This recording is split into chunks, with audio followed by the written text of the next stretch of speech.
Sulitnya medan dan cuaca panas membuat petugas kesulitan memadamkan api. Kebakaran juga meluas hingga masuk ke wilayah Kabupaten Magetan. Untuk itu, penanggulangan kebakaran akan diupayakan menggunakan heli dengan sistem waterbombing.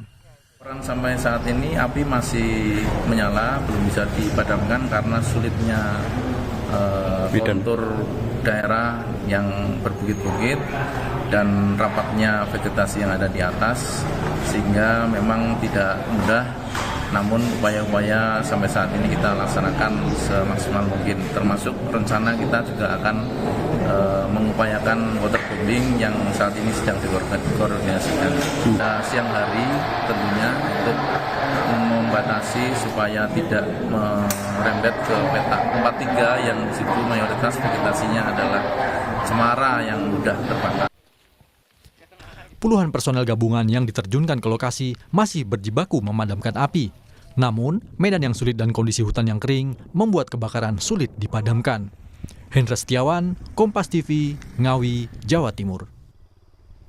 Untuk mengetahui situasi terkini, kita tanyakan langsung jurnalis Kompas TV Hendra Setiawan di Ngawi, Jawa Timur.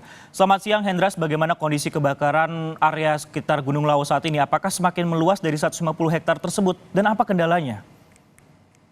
Ya, selamat siang, saudara. Sampai siang ini, saya berada di posko utama penanganan kebakaran hutan Gunung Lawu di Ngawi, Jawa Timur. Memang hingga siang ini kobaran api masih membesar, masih meluas.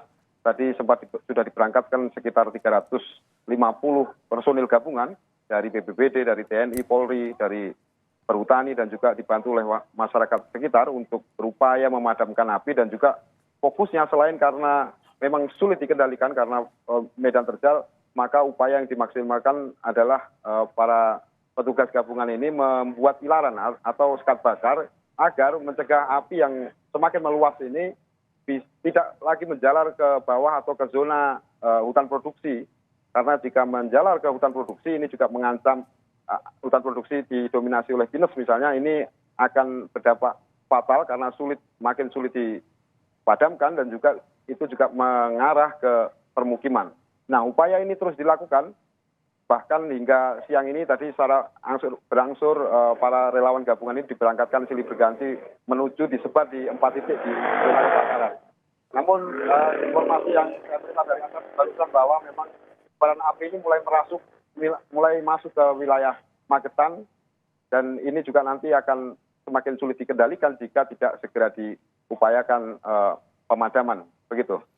Baik, tentunya sejumlah langkah harus dilakukan mengingat juga energi dari para personel kemudian diterjunkan ada 350, bukan begitu? Ini juga sudah mulai kewalahan seperti itu. Nah, yang cukup menarik sebenarnya jadi pertanyaan kami seperti ini, Hendras. Apakah sebenarnya penyebab kebakaran ini sudah diketahui? Dan bagaimana untuk rencana pemadaman dengan waterbombing mengingat bahwa sekarang menggunakan ilaran dan sudah cukup kewalahan seperti itu untuk para personelnya?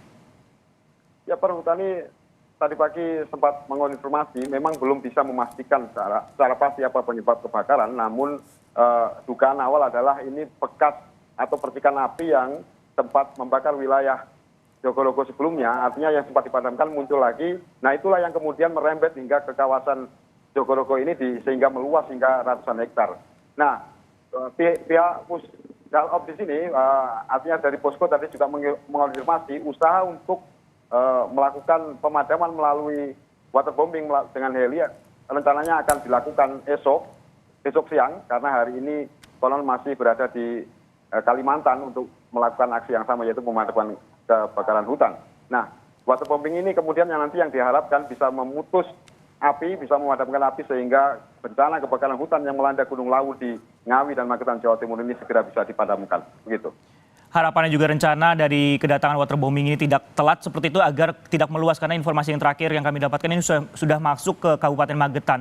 Terima kasih Hendra Setiawan yang melaporkan langsung dari posko utama kebakaran Gunung Lawu di Ngawi, Jawa Timur.